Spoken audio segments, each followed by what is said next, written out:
outside of the Scottish Rites building, which is the original location Dr. King spoke at back in 1963 when he visited Fort Wayne. And joining me now are city council members. I have Councilwoman Chambers. Hello. Hello. And Councilman Jehl. How are you all doing? Wonderful, thanks. Doing great. Good. Thank you so much for joining me. So you both were a part of an initiative. You proposed a bill for a resolution for Dr. King's original speech. So can you share with me how you all came about presenting this?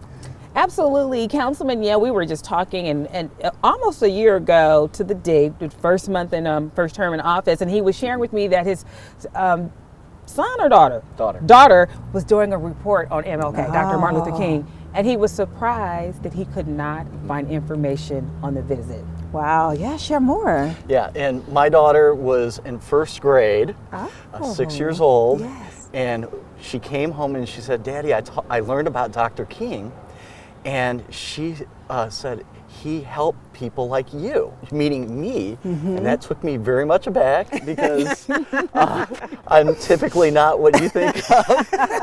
But my daughter had a very wise point somewhere in there. Yeah. I'm very proud of my Japanese heritage, my Japanese grandmother, and my very young daughter understood that Dr. King helped everybody.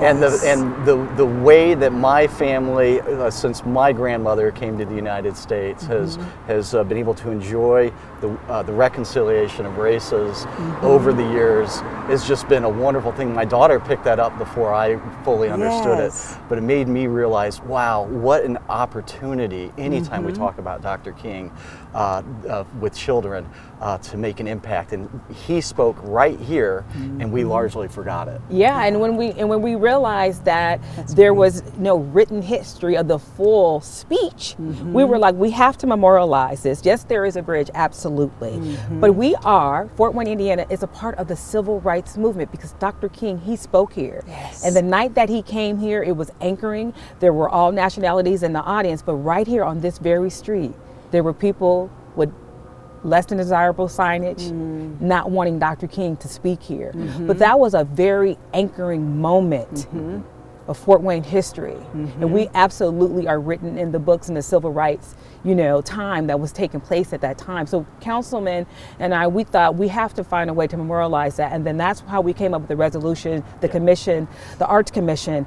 Let's come up with a way to memorialize this. Yes, visit. That is so wonderful. And you speak so well about just where Fort Wayne was then. And then it makes us reflect on where it is now and just the growth and the diversity, the bipartisanship, and just everything that Dr. King really stands for in unity.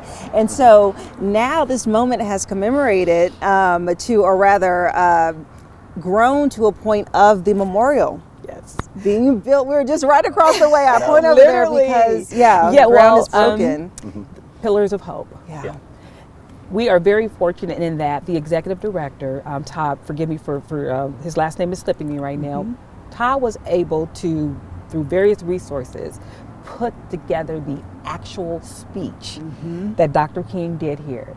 And those words will be forever memorialized in the Pillars of Hope monument that will be adjacent to the Scottish Rite Hall. And we are very excited about that because once again, that speech, that unifying speech, that anchoring speech will forever be memorialized even when Councilman and I are no longer in the picture. Yeah. And it reminds us the work is not over yet. The dream has been laid out.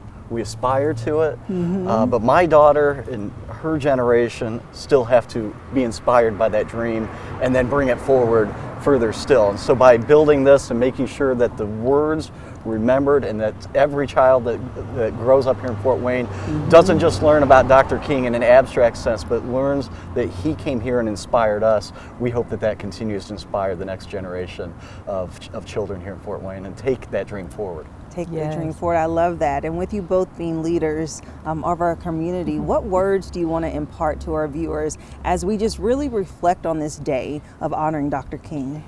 For me, it was an honor to work with Councilman Jehl in my first year on such an important resolution. Very, very important.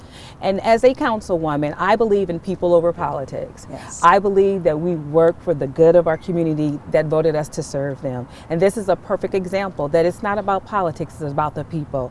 So it was a pleasure and an honor to be able to work with my fellow councilmen on this initiative. Yeah, Yes. and I'm just reminded of the scripture that says how beautiful it is when brothers and sisters dwell together in unity, and just what a wonderful thing it is to remember what Dr. King aspired to and how he should still inspire us today to walk together in unity. That's beautiful. Thank you both so much for joining me today. And the memorial will be built this year, so we will be sure to cover that once that happens a little bit later, and we'll be right back.